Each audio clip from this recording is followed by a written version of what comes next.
Hi, Tommy Heffernan, veterinary consultant, back here with our video series, video number 9, the gut-brain connection, a really interesting one, an emerging field of research and an area we're going to hear much more about in both humans and animal species and equine as well.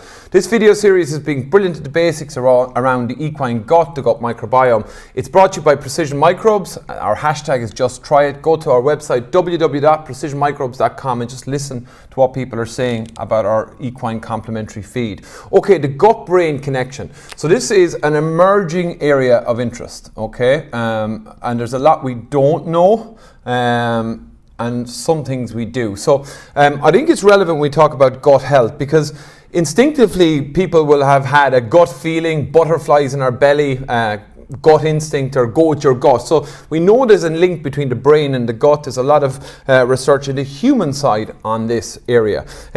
While it's probably, if I look at the research papers I've read on the equine side, there's limited research papers to look at. There's a lot of evidence around how the gut and the brain are connected that may impact behavior. So it's one to watch. So when we think about the gut-brain connection, we have a couple of players. We have the enteric nervous system, we have the vagus nerve, and we have our central nervous system, our brain, and we've got our neurotransmitters, if I can spell again. That's a long one. Okay, so when we think about how does the gut and the brain, how are they connected? Well, the enteric nervous system, like if we think about that gut feeling, it's often termed as the second brain. So it's a complex array of neurons and nerves that control motility, gastric function, a huge amount of processes here. When we think then about the vagus nerve, this is a very important nerve that connects the brain and the gut together. And it's bidirectional, so there's signals sent from the gut. So if we've got dysbiosis or issues in the digestive tract, well, they can have an impact on brain health and brain function, and equally so it sends signals back to the gut as well. So it's a bidirectional pathway. We have our brain, central nervous system, and we have some very important neurotransmitters. Things like serotonin, dopamine, GABA. And if we think about serotonin, the happiness hormone, a lot of it's actually produced in the digestive tract, and it's involved in mood and a whole range of things, often seen as the happiness hormone.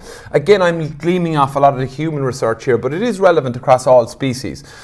So we do know that the gut and brain are intrinsically linked.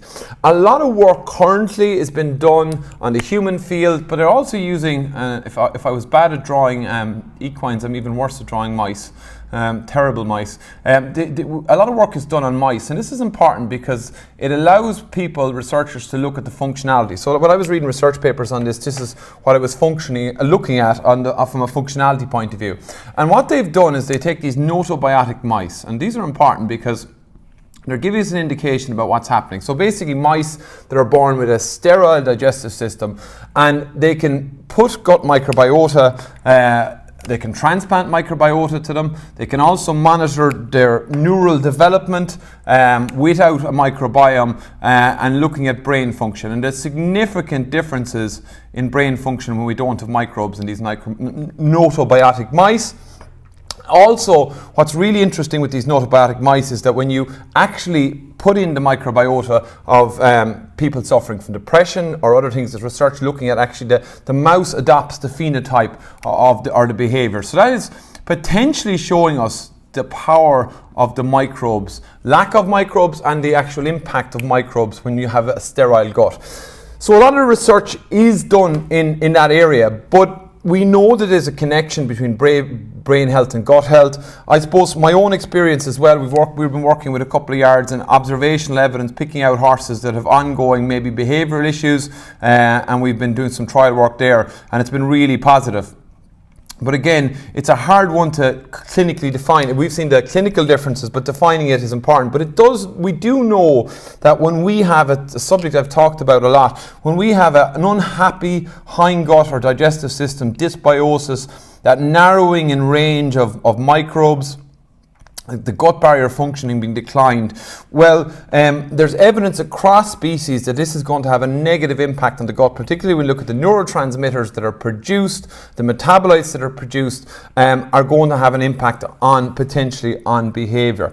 So just another reason, I suppose, when we think about gut health, why we want to focus on a healthy digestive system, because Hippocrates, the godfather of modern medicine, was always quoted when you look at microbiome conferences or presentations on the microbiome. He said all disease begins in the gut because it's so linked into other systems, and we'll talk about in some of the upcoming videos some of the other systems that it may be potentially impacting as well. An interesting area of research in both humans and animals as well is the area of psychobiotics, if I can spell this right now. Psychobiotics. So this is the use of different supplements, be it pre, pro, postbiotics, that might influence gut health and brain health, and I think that's a really one to watch as well. Okay, so maybe just a kind of an overview that we know that instinctively, that gut feeling that our brain and our gut are connected, all our species are the same.